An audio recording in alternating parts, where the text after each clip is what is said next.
मंत्री धनंजय मुंडे मुख्यमंत्री देवेंद्र फडणवीसांच्या भेटीला पोहोचलेले आहेत। धनंजय मुंडे सह्याद्री अतिथीगृहावर भेटीसाठी पोहोचलेले आहेत। त्यामुळे या भेटीमध्ये नेमक्या काय घडामोडी घडतात हे पाहणं महत्त्वाचं आहे। तर मागच्या आठवड्याभराच्या घडामोडी आपण पाहतो। यामध्ये मंत्री धनंजय मुंडे यांच्या राजीनाम्यासाठी दबाव वाढत असताना आता या भेटीकडे महाराष्ट्राचं लक्ष। या भेटीमध्ये नेमक्या काय घडामोडी घडतात हे पाहणं महत्त्वाचं आहे। करता संतोष देशमुख मस्साजोग येथील हत्या प्रकरणानंतर वाल्मिक कराड आणि त्यांच्या माध्यमातून धनंजय मुंडे यांच्यावरती दबाव वाढलाय।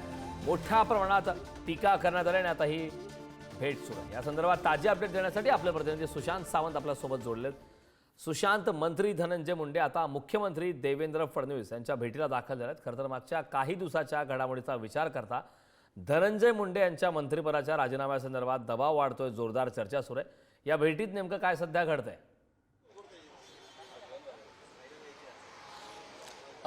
खरं तर आपण पाहिलं असेल तर सध्या धनंजय मुंडे हे विरोधकांच्या रडारवर आहेत, त्याचसोबत सत्ताधारी पक्षातील आमदारांच्या देखील रडारवर आहेत। कारण बीडमध्ये सरपंचाची ज्या पद्धतीने हत्या करण्यात आली आणि त्यामध्ये खरं तर संशयित आरोपी म्हणून वाल्मिक कराड यांचं नाव जे आहे ते घेतलं जात आहे आणि वाल्मिक कराड यांच्यावर संशयाची सुई जी आहे ती घेतली जाते। त्यामुळे वाल्मिक कराड हे नेमके कुणाच्या जवळचे आहेत वेगळं सांगायची गरज नाही असं खरं तर भाजपचे आमदार सुरेश धस यांनी म्हटलंय। त्याचसोबत विरोधी पक्षातील नेते देखील म्हणतात आणि त्याचमुळे धनंजय मुंडे यांचा राजीनामा घ्यावा अशी मागणी जी आहे ती विरोधकांकडून करण्यात येते।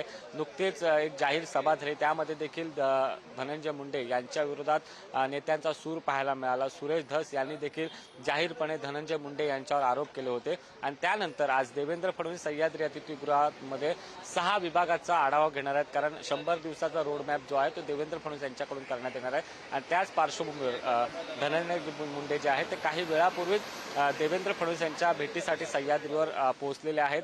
एकीकडे वाल्मिक कराड याला लवकर अटक करावी अशी मागणी होते, तर दुसरीकडे धनंजय मुंडे देवेंद्र फडणवीस यांच्या भेटीला आलेले आहेत।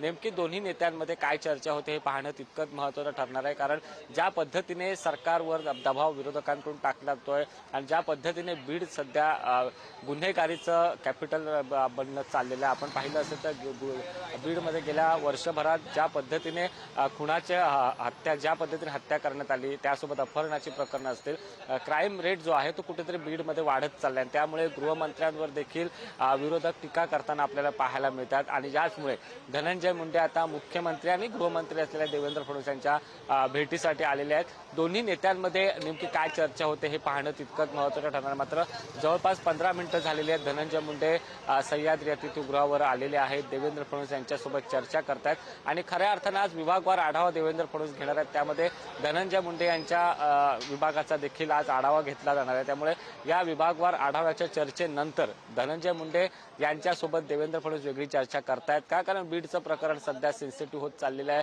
बीडवरून पूर्ण राज्यभर जे आहे ते विरोधक आक्रमक आहेत। त्यासोबत सामाजिक कार्यकर्ते अंजली दमानिया यांनी देखील धनंजय मुंडे यांच्यावर आरोप केलेले आहेत। त्यामुळे देवेंद्र फडणवीस अर्थात काय आज निर्णय घेत आहेत? कारण याआधी देखील देवेंद्र फडणवीस यांनी सांगितलं होतं की यामध्ये जो गुन्हेगार असेल त्याला सोडलं जाणार नाही। त्यासोबत बीडमध्ये ज्या पद्धतीने बंदूक घेऊन फोटो व्हायरल होत आहेत, त्यामध्ये जर परवाना जर कुणाचे नसतील तर त्यांच्यावर तात्काळ कारवाई व्हावी। तसंच अशा पद्धतीचे परवाने कुणी दिले त्याच्यावर देखील कारवाई केली जाईल असं देवेंद्र फडणवीस यांनी सांगितलं होतं।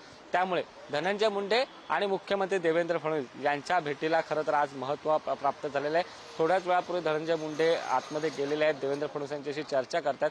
अर्थातच चर्चेत नेमकी चर्चा काय होते हे पाहणं तितकंच महत्त्वाचं ठरणार आहे। किरण, नक्कीच सुशांत, या घडामोडीकडे लक्ष ठेवून राहा। वेळोवेळी तुझ्याकडून ताजे अपडेट घेतच राहू। मात्र तुर्तास या महत्त्वपूर्ण अशा माहितीसाठी धन्यवाद।